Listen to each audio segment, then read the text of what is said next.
Hello YouTube world, Mac Daddy 1911A1 coming to you again. Going to finish up the cleaning video I started, simply because it needs to be more thorough, I think. And gonna finish it up using Hops number 9, or Hoppies number 9. In my opinion, probably the best gun cleaning solvent they make. If there's anything better, I've never used it. I've got the windows open, I've got the air circulating so it doesn't, the fumes don't bother me. Alright.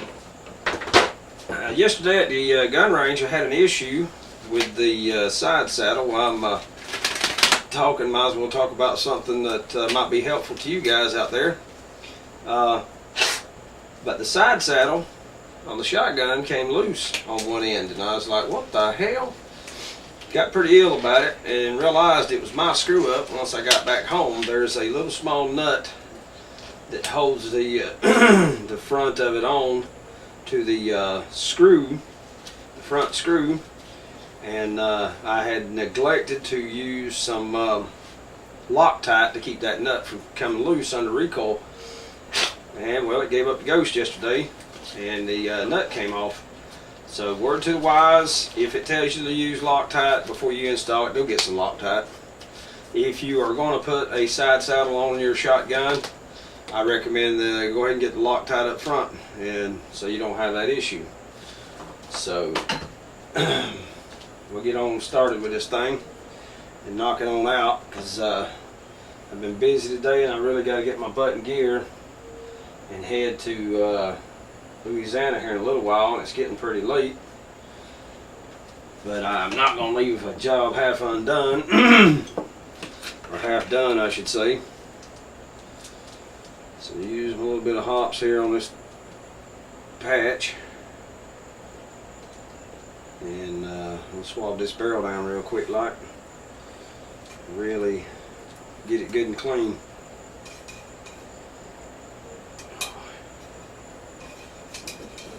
Now, where I'm at the dining room table doing this, and we use a an old tablecloth that's pretty much waterproof to lay down here on the table so it doesn't get ruin the finish of the table. You might want to think about that. If you got a wooden table and you use Hops number 9 or any other type of heavy duty solvent, you will ruin the table if you're not careful. Okay, it actually came out quite clean, so apparently the cleaning we did on it last night was quite good. Now we're going to use the same one, run it down the magazine tube after okay, that action is. But a lot of times these magazine tubes, there'll be a lot of rust in them after a lot of use over years. Fingers getting in there, the oils on the skin from the shotgun shells and sweat and all that, they'll rust inside that tube out. So I always clean it the same as I would the barrel, and it's a little bit dirtier than the barrel was just now, but not too bad, as you can see. Okay, well, I moved my little thing. I don't want this stinking up the world, so I just use a bag from some candy we had to keep all those in it, and when I dump them I can seal it up so it doesn't stink up the house from the garbage can.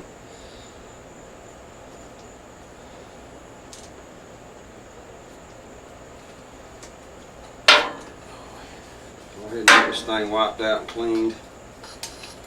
So wipe it out real good so it doesn't get on the spring. So like I said, I believe it's on the Hops bottle there. If you read it real close on the back, they recommend you wipe it down and neutralize it if you put it on the spring, the springs, in order to keep it from eating away at the spring. And you can see got quite a bit of crud on out of there.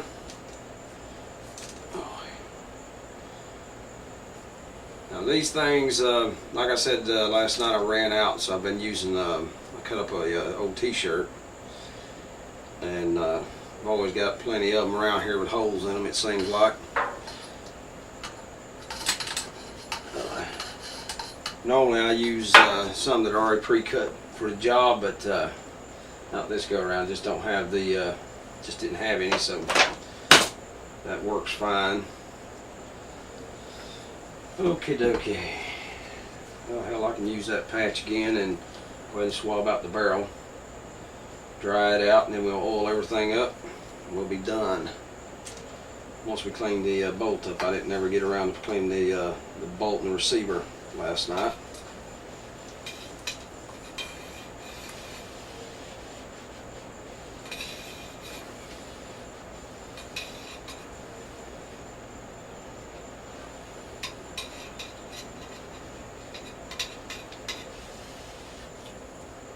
Alright, got that one.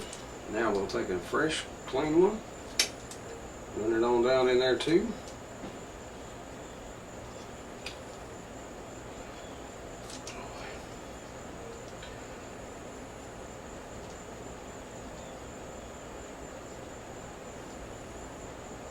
Sometimes they can be a pain in the freaking neck. Don't mean to be so boring on this video. You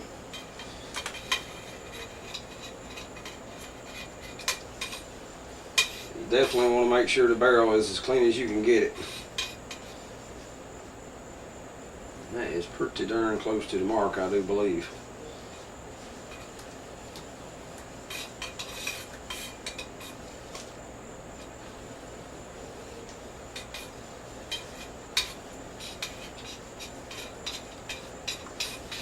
Alright, got that. And we'll run it back down the magazine tube, make sure it's nice and dry.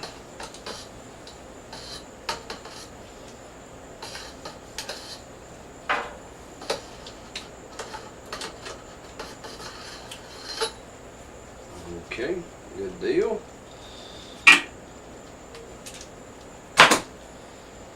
Okie dokie.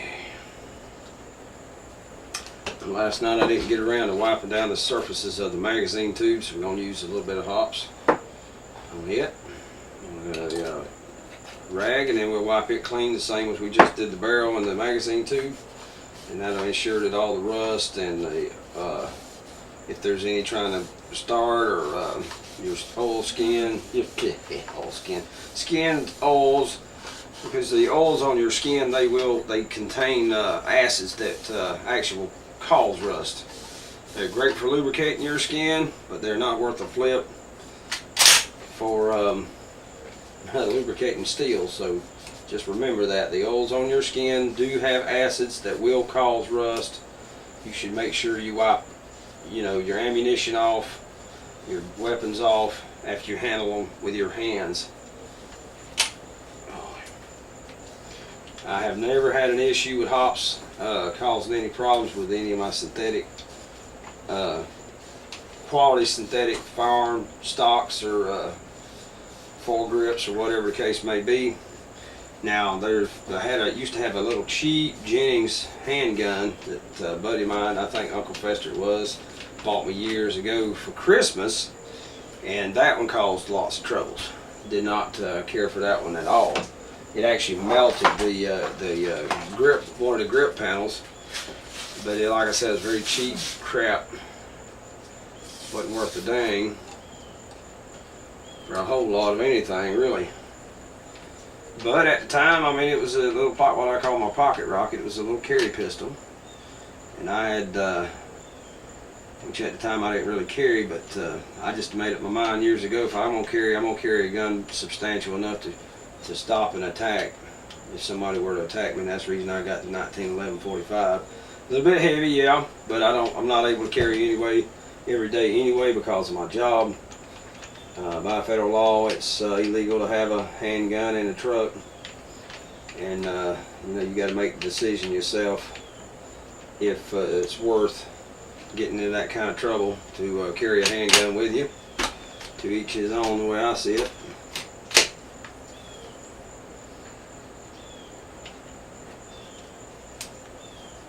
Swab out that receiver real good. You can see it's pretty damn filthy in there. I hope the camera can see it.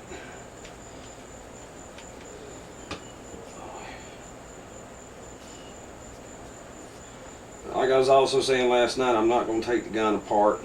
It's just it's a lot of work to do, and for no more shooting than we did.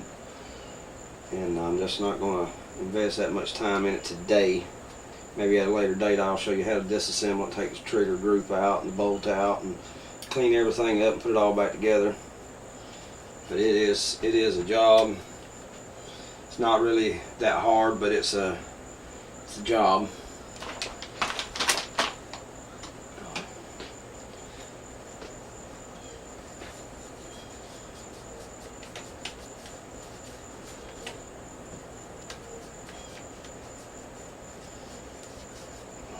I don't know why in the world I never get around to doing all this stuff before it gets late, but I just had a lot of other stuff, including a new backpack that Kimmo found for me the other day.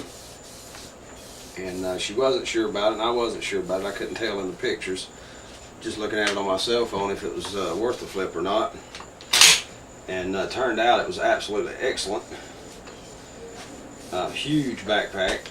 Had a lot of room. Everything I had in my old backpack, which was a large field pack made by Fox Outdoors, but everything I had inside of it, it was able to carry without any trouble. Plus everything I had attached to the outside, sleeping mat, my M60 field jacket, and all that. I'm able to have it inside the pack and pretty well protected from the weather and the elements and the briars and whatever else.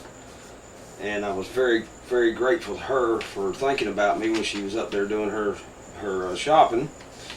But she found it at a unclaimed baggage place, and I will post a video, if not this weekend and the next weekend. I've already got it made. I just got to post this one first because I promised Alma Nichols that I would get it in there and get it up just as quick as I could. Now, I wipe down anything and everything that's metal. I mean, the action bars, the bolt. You know, I try to wipe down everything, clean off any residue on it, from the powder residue, from the hops, the residue on the hops, everything. Try to get all of it wiped off real good and let it dry real good, and then I'll go back and apply the oil to it. I'm not being as anal as I normally am, and I wish I had the time to, because that would be a really in-depth video, but I'd probably need Kimmo's help with the camera. Right now she's got other things she has to do, just like I do. And but anyway, I transferred my old large pack to her, where she'd have more room for her gear, and then I took her old pack, which was pretty small. It's more like an assault pack, and I'm going to use it for my new USK to carry all my gear in the truck, because I do have a survival kit, separate survival kit and backpack for my truck to carry with me everywhere I go, because I'm all over the United States. Last week I was in Wyoming and Nebraska and Kansas, Missouri, all the way across Illinois, Indiana, up in Ohio, and in Ohio back here. So I'm all over the country, way away from home by myself. And if a natural disaster struck or whatever the case, I'd want to be able to survive.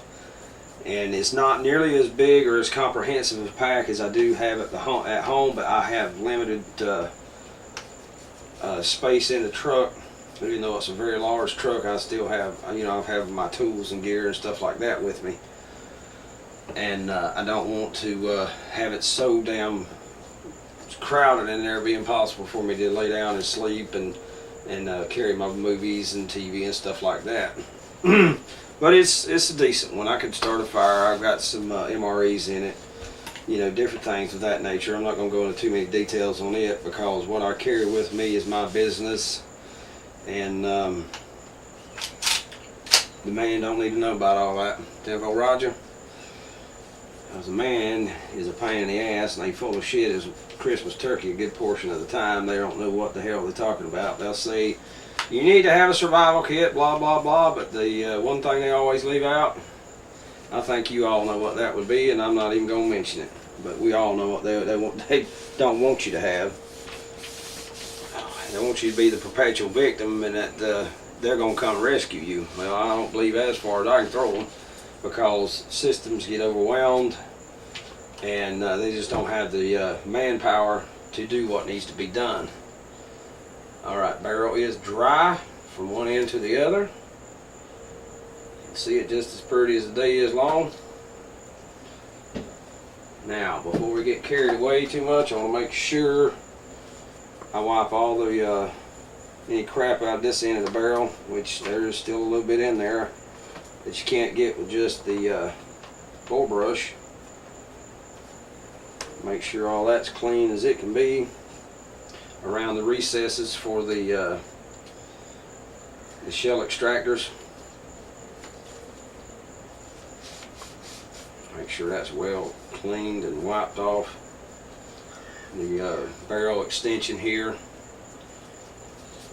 that the bolt actually locks into. Make sure all that's squared away. And while I've got the barrel off, I'm going to go ahead and oil, add a little bit of oil to everything. Okay, this one here look dirty, but it's actually clean.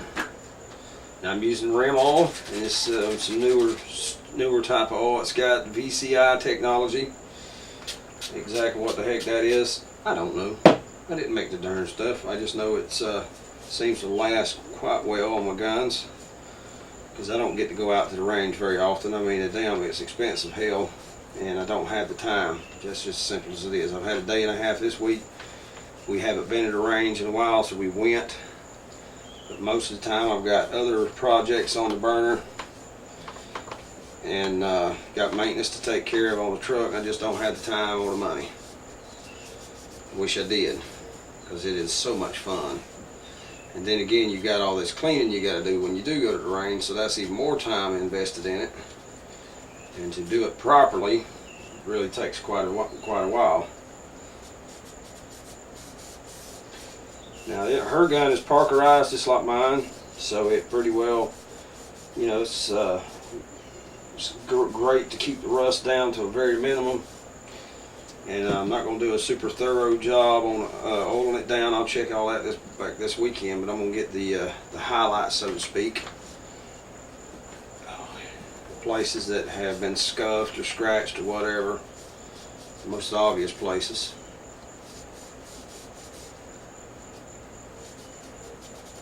Don't want to overdo it. Okay, ladies and gents, you do not want to overdo it. If you over oil your guns, you're going to attract a lot of dirt and dust and crap and crud, and it's going to stick to it, and then that in turn will attract moisture. And you and I and everyone else knows moisture is the enemy to steel, so don't want to attract too much moisture. I'm trying to smell where the oil's at on this thing, because I can't really tell in this low light. Got a smell of it. 2010 vision, got better perfect vision, and I can't see the darn crap, so I got a smell of it.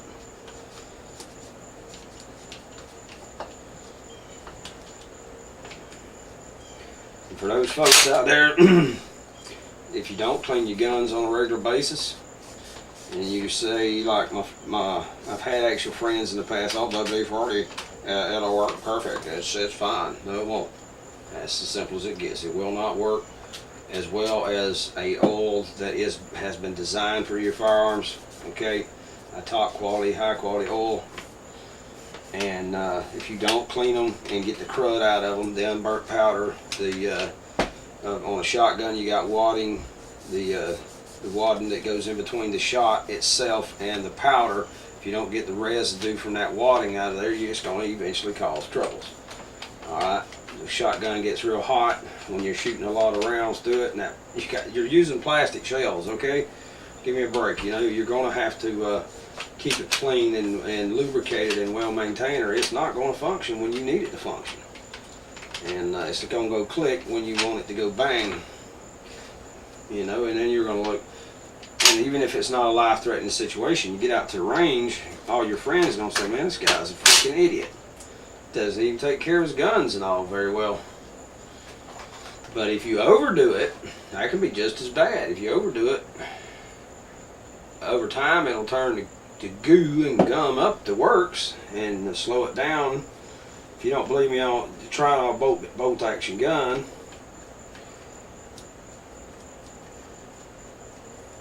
Using a bolt action gun, if you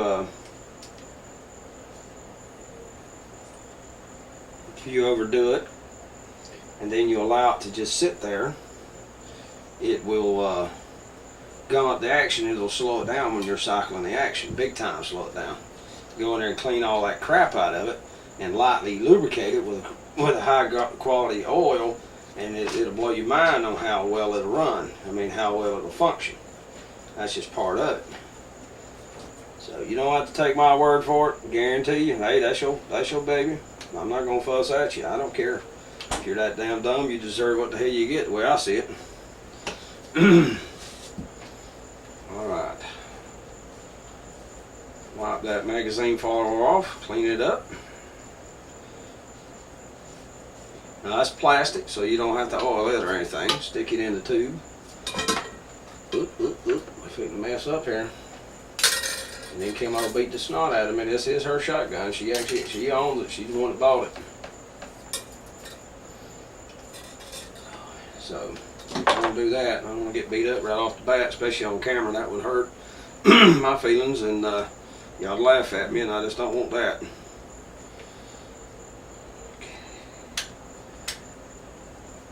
Now, the spring hasn't been rusting at all. I mean, it's been well taken care of. So I'm just gonna put a little bit of oil on it and wipe any crud that may be on it. But as far as rust, I haven't observed any rust on it. So we're just gonna slowly turn it in there. I've got the cloth wrapped around it in such a manner that it's gonna catch the inside and the outside of the spring at one time and catch, so it'll be oiled completely around the entire circumference of the spring wire. And that's exactly what it is. It's made out of a type of wire. The ends where it really comes together really tight, that can be a little hard, but if you just let it turn on, it'll be alright. And you insert the spring back in there. Take the barrel, run it back across. Ooh, now look at there. I guarantee you heard that one. The spring came out the end. I should have probably just waited, but I didn't. Alright.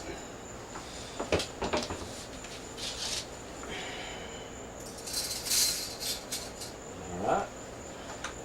The end cap. Yes, I wipe it out too. Dirt and crap will get into it, and I want it to be well maintained too. Wipe it down inside and out, and the grooves, grip grooves, run this way, so you want to run your thumb up and down inside of them so that it can get the oil down into the grooves. Like I said, it's a very light layer.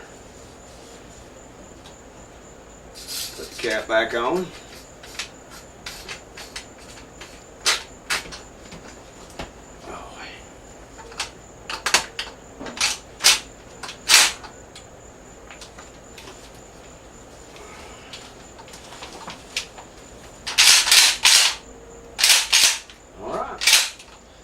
All cleaned up, back together, except for the strap here.